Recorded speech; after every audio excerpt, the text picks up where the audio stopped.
I got to meet this man just a few shorts. Well, I shouldn't time this because it's a podcast in the internet, but I got to meet Chai just a few short weeks ago, really, and he showed me the value of audio golf. And now, folks, Global Tribe, we have him on our show.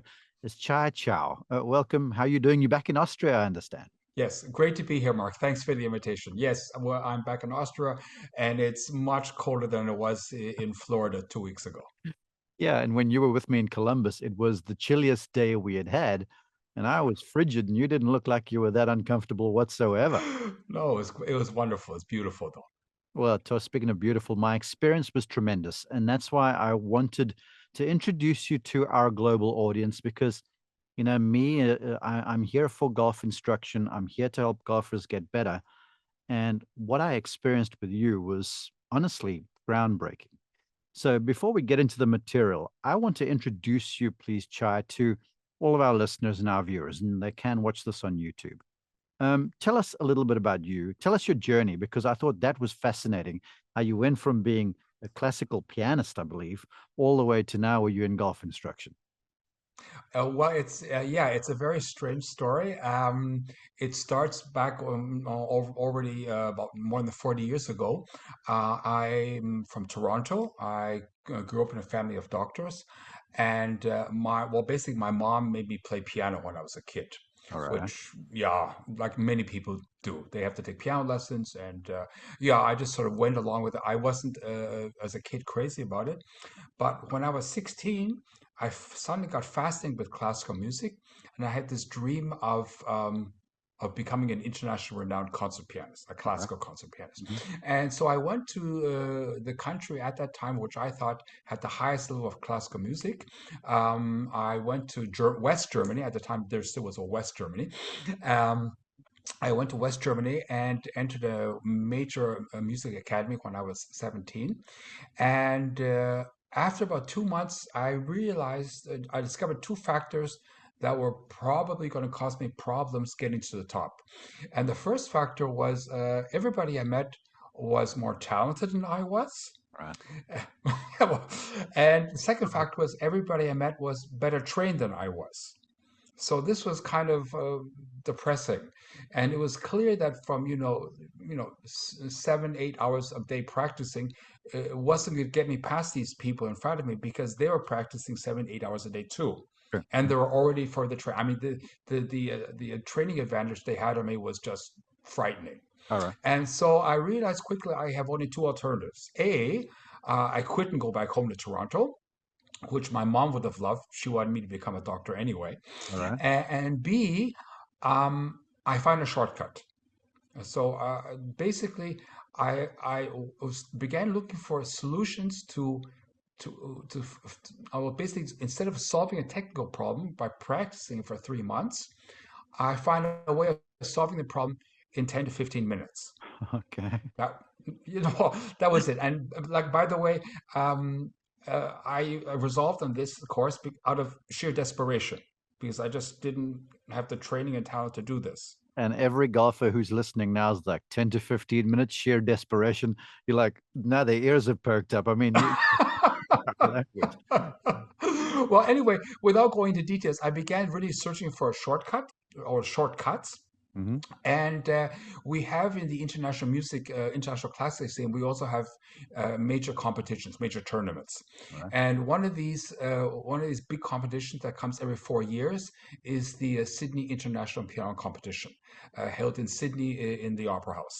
All right. And 4 years later, when I'm 21, somehow I managed to win this competition.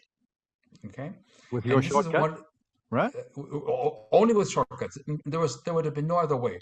I found the shortcuts to solve problems quickly, and yes, and with these shortcuts, I was able to win this big competition. This is a major competition. I I've, mean, I've, I've I've got to ask you this because I recently did a voiceover for CBS, and it was a mhm. setup for the next PGA Tour season. And I thought, what a great way to compare the PGA Tour with some of the great stages in the world. And I referenced the Royal Albert Hall and the Sydney Opera House Yes. and these sorts of places. I've just got to ask, look, winning this international competition, that's one thing. But just tell us real quick, performing on a stage like the Sydney Opera House. This place is iconic. Uh, Nerves? I mean, what did it that must have been crazy. What did it feel like? Well, to be very honest, Mark, it's actually it's a really screwy question, but no, the question is very good. The answer is kind of screwy. Um, this is my first major competition. Hmm. Okay. And I went there. I was even surprised I got invited. I mean, even there, they had a pre-selection with hundreds of pianists and they invited 40 pianists. And I was already amazed to be there. And so it was clear for me with my training, my background, despite the shortcuts, which I thought I developed, um, yeah, I was sure I wasn't going to pass to the second round. That was clear. Okay. Okay. And I was amazed to get to the second round. So I was like, wow, this is crazy. I mean, what's happening here? And I got to the finals and I said, wow, this is even crazier. But, it was always assuming that, at some point I would end up, being last. And so when I was declared first prize winner, that was really strange. It was very surprising. Okay. So you didn't really And get to live up and experience the Sydney Opera House, if you will. You were just there on a mission. right, I was there and I was playing, the first year, five or six concerts in the Sydney Opera House. And I must confess, I was too young and naive to be nervous. Right. That came later. Okay. When you realize what a big achievement that was. Okay, so Yeah.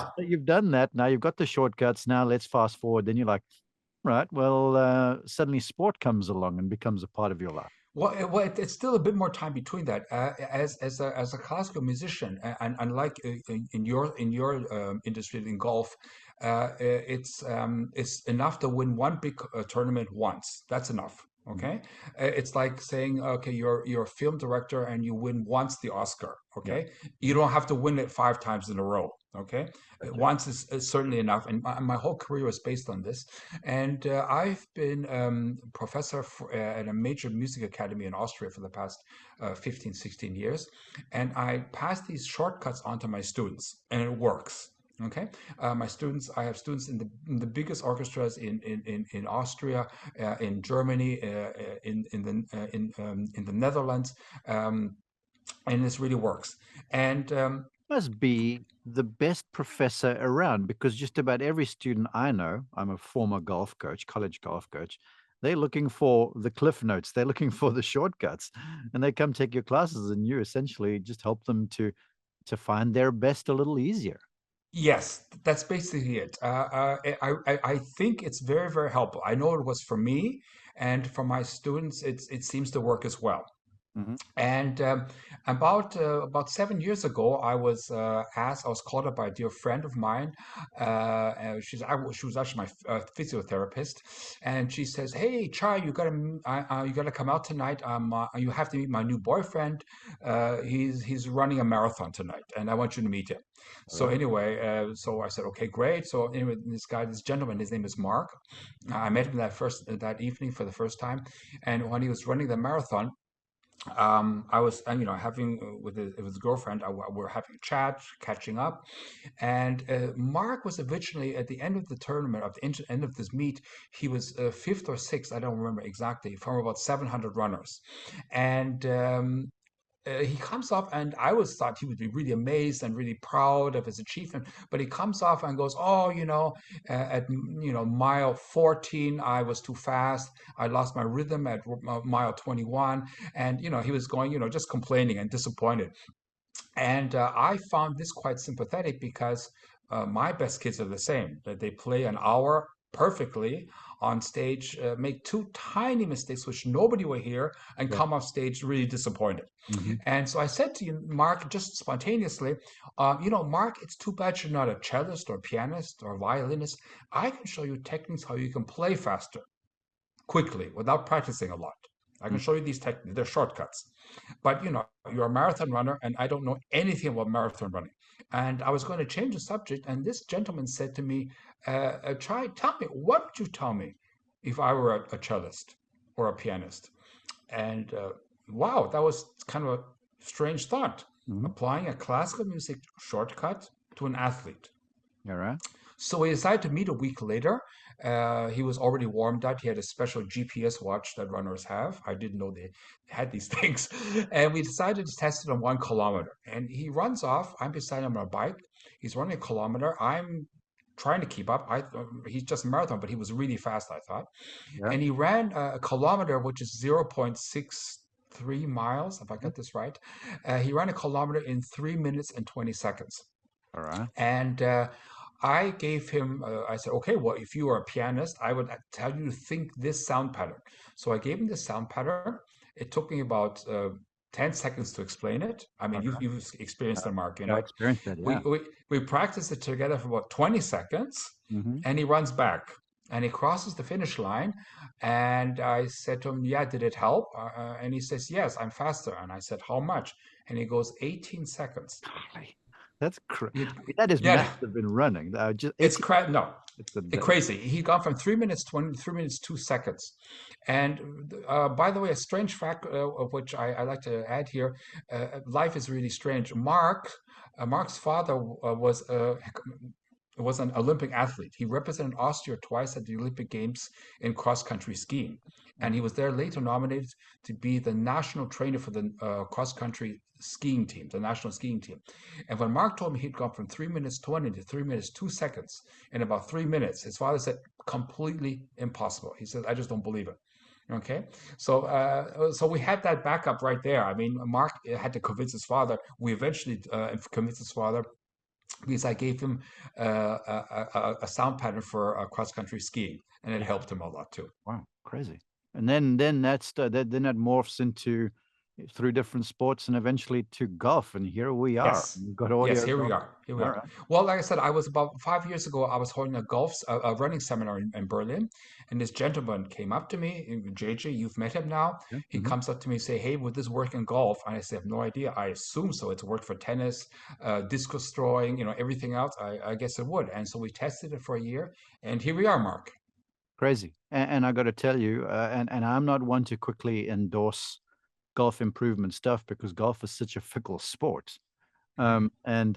And UK, you and JJ came to visit me, and look, I was a believer because I've always believed that swing tempo and swing rhythm are difficult concepts and elements to teach. And Yeah, and absolutely. and you made this so easy, and not just did it make me devoid of thought when I was hitting shots. So I wasn't thinking of swing positions and swing thoughts and stuff. You got me just reacting when I bought into the audio sounds because you can quickly think you're doing it, but you aren't. So let's do this. I want you to explain how it works as it pertains to golf because with your guys' company, you all but guarantee that you'll shave 3 to 7 strokes off people's scores, and I can believe it. So give us the overview of the thing, and then we'll dive in from there. Well, basically, we make the most basic claim that we make is we claim um, you can control body movement better using an audio cue, an audio pattern. Mm-hmm. Okay, Okay. because it's consistent. You're gonna That's the basic claim. We'll give you an example in a few minutes. But with these audio cues, we can control several factors. First of all, distance control in putting, yeah. in chipping, in pitching. Okay, we can control these patterns. We can control um, uh, not just pattern. We control certain things like turning. If you want to turn more. Well, that's the thing. I mean, you talk about the distance control, which was how we began. Hmm.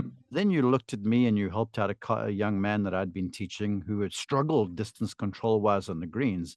And all of a sudden, he hit a few putts. You watched him, you gave him some cues, and then he improved.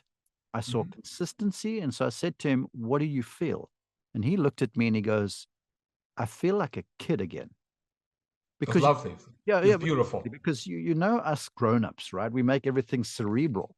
And the next thing, there's all these thoughts on the go, and we end up giving up the athlete inside. So anyway, so he improves. And so then you look at me like anything else. So we moved off the green and I described to you what I wanted to see happen in my swing or what I was working on.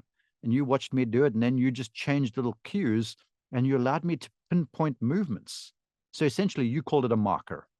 So let's say, for argument's sake, the player swings back and he comes over the top of it. And Hmm. instructor says, I want him to shallow your downswing more. And you Yes. gave me a cue. I can't remember what the sound was. I'm embarrassed to say, But all of during during this movement, when I made that sound, it was like it directed my attention to that time, that little time stamp in my golf swing. And all of a sudden, I felt what I was wanting to do happen. Because ordinarily the swing's over in a blur, and then it's like the ball's gone. You're like, oh, shucks, I didn't do what I was supposed to. So you could Mhm. pinpoint an area, which I thought was very cool as well. Yes. Well, Mark, to be very clear about this, I know this works. Like you said, I can give you a sound that you'll come like not from up and over, Yeah. but from closer to the inside. I've been doing this now for 5 years, and we've tested it. It works. I cannot explain to you scientifically what happens neurologically. I can. I'd love to be able to. Yeah. Uh, by the way, there's what we're doing here with golf also works with people with disabilities such as Parkinson and MS. And there's a major neurological clinic here in my hometown where I live in Austria, and Mhm. they're beginning next week the first of 3 studies. They see this works, but they want to understand why. They don't understand why either. You know what, Chai, I can believe this because we were driving on a Thanksgiving trip last week, and I had the radio on, and it was like the 80s music channel. Hmm. And a song would come on, and I've got two younger daughters, and they're like, Dad, you're playing this old school stuff, right? Because they're 15 and 11. And so I looked at the one, I'm like, that song reminds me of when I was in high school doing this. Hmm. That song reminds me of this. And it's amazing how that audio cue can bring your mind back to a time for me that was, heck, I'm Exactly. 2, and I was Exactly. 14 then, for argument's sakes. Exactly, exactly. It's incredible because I must confess, I mean, I'm a professional musician. I've been one now for over 40 years, but I don't exactly know what my product is. I mean, if we think about it, no, it's true Uh-huh. because music is just sound waves in Mhm. air. Yeah, Okay, you're in a vacuum, you won't hear anything. Okay, okay, underwater you might hear something still, but and why do certain sound waves at a certain frequency in a certain pattern make us sad, and why do other sound waves make us happy? And like you said, why do certain sound waves, just sound waves, yeah. okay, give you a memory, okay? Oh, And that's exactly, but like I said, I know I've been doing this now for 40 years for myself, and I know I can influence my body motion. Okay, if I'm making a jump over 2 octaves to the top, and I'm supposed to make how do you say it? I'm supposed to make a jump like 23 inches and uh-huh. not 24 inches because I do 24 inches, I'll hit a wrong note. Okay, there's a tricks I can do this without having to practice this for 3 months. Okay. Incredible. It is truly incredible. Okay, let's dive into this. And you talked about the sound waves. Now, you'll give a little tease, how the sounds might seem to folks, but I have two questions about those. The first one is there you explained to me that there is value in the emphasis in the audio. Like you gave me two sounds. The one was bam and the one was Hmm. shoo. Yeah. And the bam made me hit with more authority, more emphasis, more power, Yes. like bam or pow or something like that. And then Exactly. shoe was more the touch feel. I had to kind of nestle a shot up there close. So Yes. talk about that concept a little bit for us, please. Well, it's basically again, we can speak about our standard generic putting pattern, for Right? example. Okay, go ahead. Okay, Hmm. I mean, well, we have a demo pattern which is designed actually for about what is it? We spoke uh, about 12 to 15 That was feet. exactly in that Okay, 15-foot range. And just okay, and just to yes, set this up, folks, you gave me this generic pattern that kind of works with everybody. yes, Obviously, green speeds uphill, downhill. That is the influence that has to be hmm, calculated. But you did this to me, and I hit three putts without looking at the result, just going hmm, with the audio cue, and every hmm, ball ended up right almost beside itself in a very tight pattern. So yes, I was able to almost make myself robotic for a yes. bit, where I was just like matching my audio pattern. So that's the setup for you. Well, basically it's very simple. For example, like I said, as your listeners hopefully know, I don't play golf. I hope that was clear. Oh, I wasn't supposed to say that. No, Okay. but you didn't. But the thing, you did not need to because you watched my swing, my putting stroke, my chipping stroke. You just Yes. for a few seconds, and then you devised my personalized audio. Yes. Well, it's because And I hear it. yeah, It's a strange thing. we went from better touch around the greens, better contact around the greens pitching, to you helped me pick up like 12 yards hitting iron shots by Hmm. just watching my swing and developing these audio signals. Yes. Well, example that in that example, you were using your irons. Like I said, the crazy thing is I can't explain this either. When I see a golf swing, I hear a sound. Okay. I don't even have to, it just bang, it's there. I heard your iron swing, Hmm. I heard a sound, and then I gave you a sound that would tweak that gave you more speed at ball contact, or I Yes. make give you more turn. Because you would, backswing would be bigger. I mean, and if you follow the sound pattern, it forces you to do what basically I want you to do. Yeah. Okay. Well, that was what was good. And I want to get to the generic sound because I'm sure everyone's like, all right, I want the sound. I want to go and do this. But Okay. but essentially the way, and I was sort of listening to you, fiddling with it, getting the feeling, buying into the audio patterns, and then I looked at you. I'm like, this is essentially time based, correct? And you said, sure. Yes. Like if you wanted my backswing to get longer, you made the audio pattern longer, so I had to complete or the backstroke and putting, whatever the case might be. Exactly, exactly. Correct. That's exactly that. Okay, and it's that simple. Because as a non-golfer, I'm trying to imagine how an amateur golfer, of course, the world-class golfers know this already, but how do I, if I'm making a putt over whatever, let me guess, let me say 20 feet, do I pull the ball back like 9 inches or 10 inches or 10 and a half inches? Or is it 12 inches? I mean, I have no idea how you control that as a non-golfer. Well, what you say there is so appropriate because the elite golfer, and probably not the golfer listening to this, they might, I'm sure they're elite golfers, we do have them, but your club golfer listening to this, everyone talks about muscle memory. So let's say they're going working on their lag putting and they had issues from 30 feet and beyond. If you're out there on the green and you're just heading back and forth, eventually you'll sort of figure out, okay, if the club goes back this far and strikes the Hmm. ball with this emphasis, the ball's likely to go that distance. So Hmm. it's just rehearsal, practice, practice, practice, practice. But you watch Exactly. this and you're like, well, I've watched him now. The club needs to go back a little bit more. So you make the sound pattern, and then all of a Hmm. sudden you don't have to go and log all those hours. You go there and do it again, and you'll basically deliver the same movement. Well, that's basically exactly right. Like I said, in our normal clinics, we offer in the so-called putting clinic, we offer four standard sound patterns. Yeah, right? And at the end of this clinic, after about an hour, all our clients are putting consistently four different distances. And Yeah. we're talking about what's the word? A deviation of Deviation, yeah. per distance, like maximum 4 or 5 inches. Yeah, it wasn't much at all. I mean, we started you and me on about 15 feet. Uh, Yes. I believe the putting stroke, I can't remember. I'm having a senior moment. I can't remember the sound. But then we grew that to 25 feet. Then the final one was about 60 feet up and over a hill. Very, very Yes. difficult. Yes. And I hit the first one. I left it like 6 feet shy. And I hit the next one with the same sound pattern. I left it in the same place.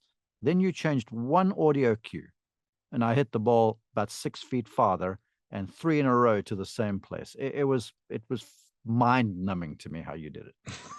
Yeah. Well, yeah. Well, like I said, I have enough experience. I heard your first putt over Mhm. 60 feet. That was a bit short, and then I just tweaked that to make you give this little edge more of energy to the Mhm. ball, Okay, and that's it. let's do this because I did ask you the difference in like the emphasis in audio, like bam versus shoe. Well, Talk talk about your that a little bit. listeners, you can experience this right now. Where I'm going to give you now a standard audio pattern. All right. This is just audio, right, Mark, or is this also video? With video as well, so the folks can see you as you do it. Okay, Okay. so imagine you're standing the ball for a putt. Mm-hmm. Okay, where is it? And then oh here, here's it. And then you say the word yalla bam, just like that. Yeah. Okay, So Yala yala bam. bam. Yala Yala bam. bam. Yeah. Okay. Very relaxed, as calmly as you can, but in a normal voice.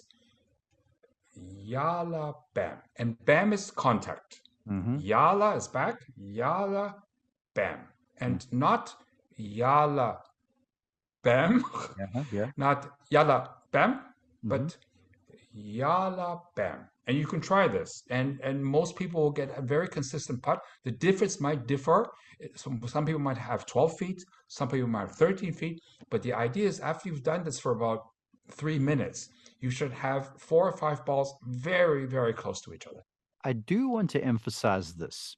You said as much, but I need to camp here for a minute because I saw it happen when you recommended this to the student I was referencing, and he was saying it, but the timing of the swinging of his golf club, his putter, did not match the audio time. So you say yalla bam with contact Yes, being on bam. He was going yalla bam, but the timing of the putter swing was not matching. So it's crucial for the yes. golfer trying this. You have to make sure that the blade that swings meets the beginning and the end of that sound Yes. cue that you Well, get. again, to emphasize, when you do the backswings of the putt, yala, and when the sound la stops, you stop. All right. Okay, and in this, and if you hear the flow of this, yala bam, there's a very natural rhythm to it. Mm-hmm. Yala bam, and bam is through the ball, and Yeah. a very sort of neutral, not yala bam, or nicht yala bam, Yeah. Right. just yala bam, and the B in bam, bam, is a moment of contact with the ball. I find that fascinating that you talk about the inflection, the change in tone of the audio cue as well. Yes, Because when I picked up power, you folks can go and look on my Instagram account. You made the audio cue for me, and I could hear you inflecting more, and then the kapow, I could yes, hear how you added like tenor to this and volume to it, and it almost yes, woke me up, and I went with more authority when I swung it. yes. So Well, the inflection you that's talk about is so important. it's incredibly important, and it's a very fine thing too. Okay, but the basic thing is, and I think I'm very glad you mentioned this, Mark. Once you hear the sound louder, once you hear the sound softer or whatever, okay, your body will automatically react to it. You're not thinking about it. It's just like when you're listening to a sound that you love. You're not thinking about it. You sort of dive in to this music and let yourself go. And this is how this works. The sound, and like I said at the very beginning, the sound will control how you react. It's it's that simple. And the best part of which I think, which we love very much, is your body does it without thinking. You're not thinking. Mm-hmm. It's so true. And yeah, and it's so important because I know as a concert pianist, being on stage, I've had a few traumatic experiences. I won't go into details, Yeah. but on stage, okay, the second you start thinking, okay, it's over. Well, that's so Okay. true because, like, I think of, and there's so many similarities between making music and making a golf swing. And like if you had to give a person two drumsticks, and I used to, funnily enough, do this with my learners, beginning golfers, and I would make a pattern for them, and then you'd see folks sort of going, "Well, I'm thinking my left hand, and I'm thinking my right hand, and I've got to bang it at a certain time," and they become wooden. There's not that flow that you see in a Exactly. golf swing. And I can Yes. imagine if you're playing an intricate piece on the keyboard, where it's like, well, this and that, you almost lock your own movement up because of the tension of doing it correctly. Yes? Yes. Well, taking the risk of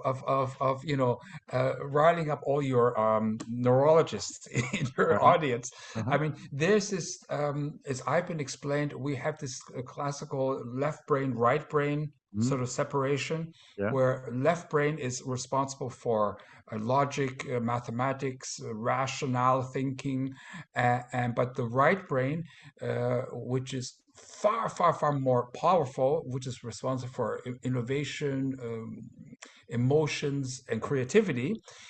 But the thing is, as you know, Mark, in our world, especially, I guess, men, We want to be able to control everything rationally. Yeah. We want control.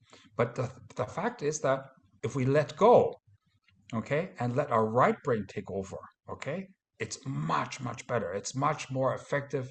It's much more powerful. But we want to control things. And it's again, it's the main question, basically. That is so true because a lot of golfers can sympathize with this where they're out there having their great day and everything's coming easy to them and they're hitting the ball Exactly. well and they're Yes. seeing lines and stuff. And then you hit a few bad shots and you're not playing well, then it's a forced thought sort of a thing. And the golf swing Yes.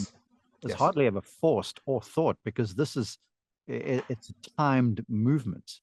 I, Yes. I, I I mean, um, in music, it's no different. There's no yeah, difference in music too. And for example, something I really love, I love ice skating. Ice skating pairs. But you've seen this, right? This is a candidate. This is an athlete doing fantastic. Triple, total backwards and everything, and then they fall. yep, Okay. in And they get doubt. up and after that it's over. It's so I can't watch it, but it's there because they're thinking. Well, that's such a good analogy for golf. And it brings this to mind for me. It's like the modern day golfer with AirPods and stuff and no cables. I Mhm. see countless golfers, tournament golfers that is, who go to the practice range or to the warm up before the round of golf and they've got the AirPods in and they're listening to music. Um, Mhm. beneficial to a certain extent, but nothing like yours, which is tailor made audio Mhm. sounds for Mhm. whatever your stroke might be. Your thoughts Yes. on that? Well, again, if an athlete is getting relaxed Yeah. from listening to music, that's fine. If he can take his mind off something, that's wonderful. The only problem with that is, and also these so-called methods of practicing golf swings with a metronome. The Mhm. problem is, I don't know if most people are aware of this, but I think 98% of all pop music is one tempo, and that's 144 beats per minute. Okay, All and right. that's a standard tempo. It's pop music is designed that way because somebody somewhere, I don't remember, came up with the idea that this is the best music for dancing. Okay, so Mhm. let's not go into this further. But the problem is, if you're listening for an hour for music that's 144, boom, boom, boom, boom, boom, boom, and you have to make a putt shot, which is maybe like 110. Okay, and you've got this boom, boom, boom, boom, like sort of anchored in your brain. Right. Yeah. I don't know how effective that means. I mean, again, for the benefit of relaxing and getting your mind off in stress or nervousness, perfect. Okay, but I would love to one day look into that aspect too. Is whether this affects a player's inner rhythm. Yeah. So the timestamp or the audio cue that you shared with the listener, they can go and try is the Yalla Bam. Right, yalla bam. And folks can kind of go and fiddle around with this, but be true to meeting the sounds with how your club head moves. Not necessarily how Yes, you move. It's all about the club head in this, right? right, that's right. Because I mean, the idea basically is in the time it takes to say yalla, bam, yalla, Yeah. okay? And if you do this consistently, of course, if you say it like yalla, yalla, and not the third time yalla, Yeah. okay, Yeah. you should pull the putter back always the same distance, Yeah. plus minus a quarter of an inch, Whatever, whatever. whatever it might It's be. but it's basically it's very very consistent. And then if you use this rhythm, yalla bam, 1 2 3, yalla bam, okay, you'll cover this distance in this time, which is for these syllables 0.4 seconds. Hmm. So if you can cover exactly, in my opinion, if you're able to cover 11.5 inches in 0.4 seconds every time, the ball should go basically the same distance. Yeah, and It's that simple. what I began to notice too, because I'm sure there's the odd naysayer listening to this. My personal experience, I did it in front of JJ and Chai. Um, contact started to become more consistent because contact, I've discovered, gets awry or bad when the times are different. Like, let's say my backstroke, the one is 0.8 of a second and the next one's 0.9, that Hmm. split second, that can have an influence because it's added extra time in there where the club can move offline, for argument's sakes. Yes, yes, yes. Well, again, my experience the past few weeks, like some players have this like this arc, Yeah. and that depends on at which point, depending on the distance and the speed, at which angle you're hitting the ball at, right? The putter at. Yeah, so true. So it works on the green, it works off the green, green side. You can it helps with golf swing timing and tempo, which is such a big thing. And Mhm. you also, if you have individual sessions with folks, you can talk to them and their instructor, and the instructor can share what you're working on. Then you can pinpoint that area and you add a sound marker in there, which helps to, like, let's say in transition, you want to use your legs more. You add that sound in there so it gets the golfer more aware of, okay, this is the time in the sound pattern where my Mhm. body needs to react in a certain way. Yes. Well, as you correctly said, Mark, when we're doing these so-called tandem coachings, like you and me, Yeah. I need the instructor because I don't understand enough about golf to see the problem. I won't see the problem. Mhm. Okay. But you tell me what you want the client to do, at which time, whatever. The weight shift has to be, the elbow has to be at this position at this point, and I will give you a sound pattern that will replicate that. And Okay. then if your client then can yeah, just execute the sound pattern and it should work. And Yeah. if it doesn't, I should be able to tweak it in about 10-15 seconds. And then what you do, you've got a card that you actually give the client. It's like a postcard. Um, Hmm. this is not it, but it's similar to this fast lane. This is your yellow bam thing, um, Yep. where they just write down their sound patterns for different kind of shots, wedge shots, Exactly. and stuff. Yeah. It sort of begs the question now because I'm sure folks are like, all right, this is cool. And I've got yellow bam, but I've got an issue with my driver. So, Hmm. how do they get in touch with you? Do you come and have the one-on-one sessions? Can you do it digitally, like over FaceTime or Zoom? How do you give these golf lessons to folks, or how do you get together with people for group lessons? Well, thank you. Like I said, our company is based in Miami. Hmm. I live in Austria, but I'm basically every 4 weeks for 2 weeks in the U.S. now. I mean, I'm coming. I'm every 4 weeks in the U.S. All right. and we're giving clinics. It's in our website. You can find more details. It's www.audio.golf. Hmm. Okay. Like I said, we're still a startup. Okay, so we've lost 2 years because we couldn't enter the US All right. due to COVID.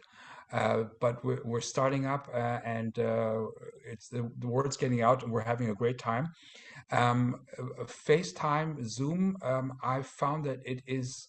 I'll put it this way, Mark.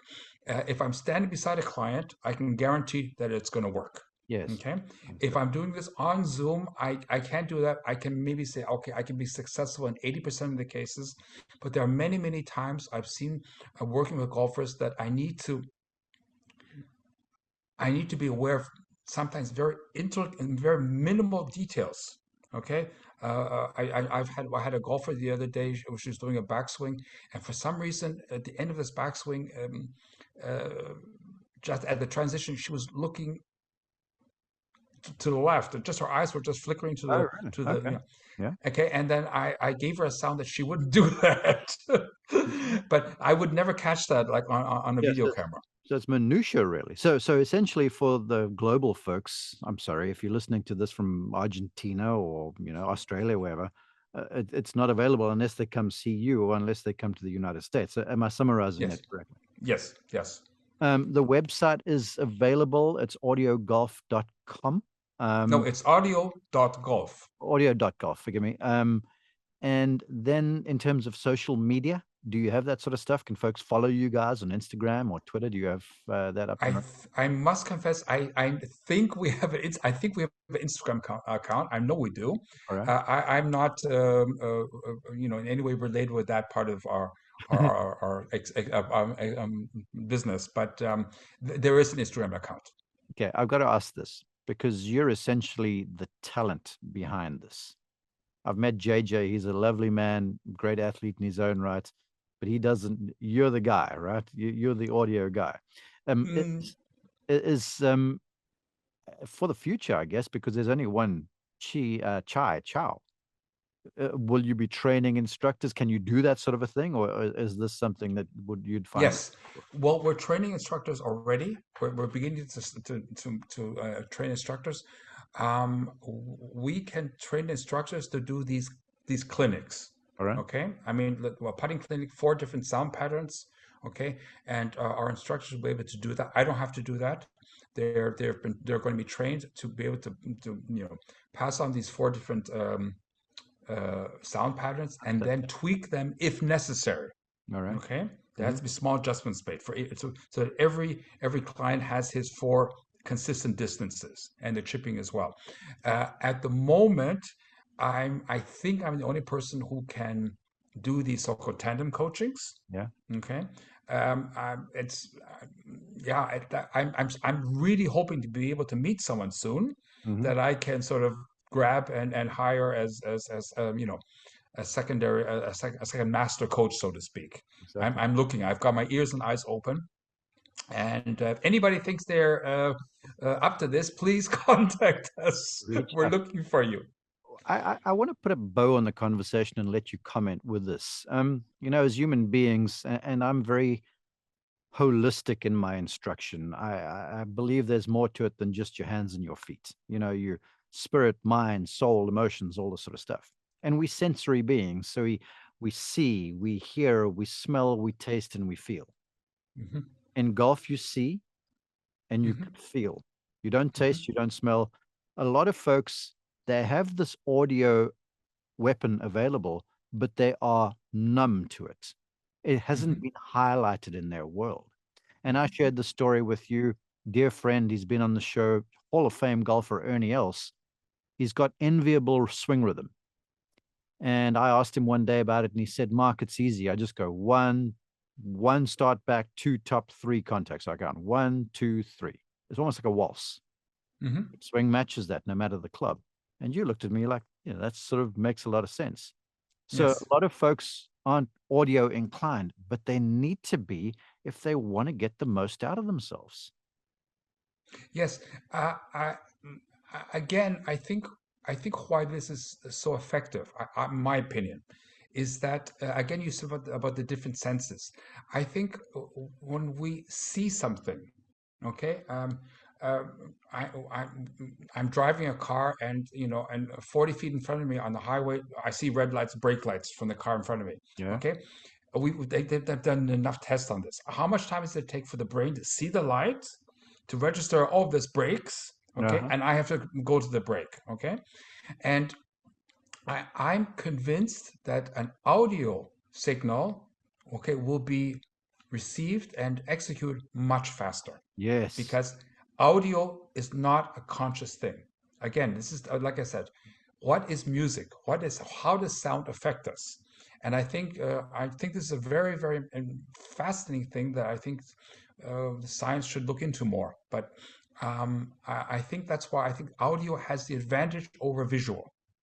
it does. There's no doubt. And that's why when we talked the first time, and then I was like, yeah, I'm a believer. And then you guys came to visit me, you showed me, and I became more of a believer. And Great. folks need to try this.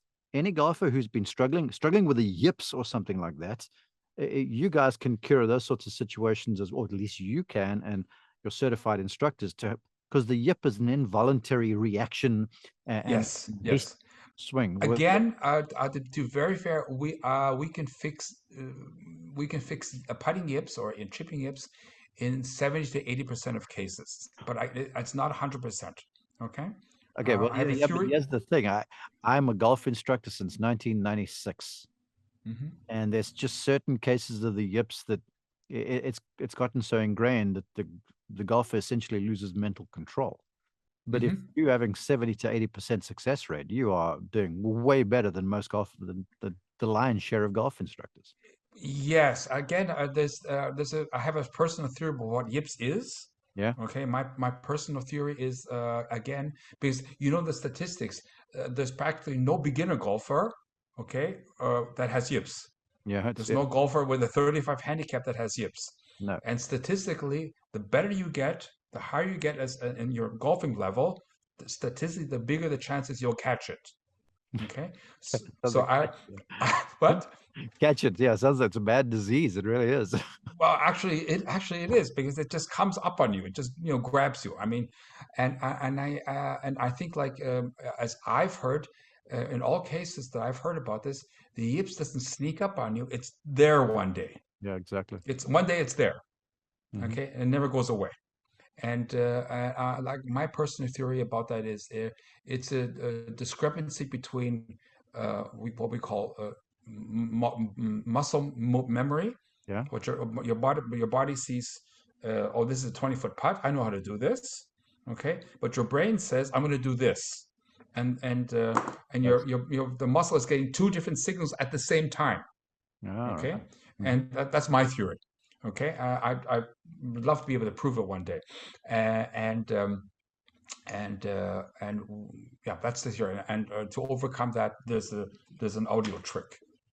Fantastic. All right. So the folks can find you at audio.golf. I will share when we release this podcast the Instagram handle because I know you have it. Um, Chai, the stuff's fantastic. I so appreciate you, and I appreciate you asking me to kind of introduce it to show, Thank you. to show off. It honestly is groundbreaking, and I highly advocate that everyone listening to this, watching this, should go ahead and at least give it a try. Okay, thank you, Mark. And like I said, I'm so grateful to have this stage to just let people know about this. Yeah, I hope we can meet and work on your game again soon.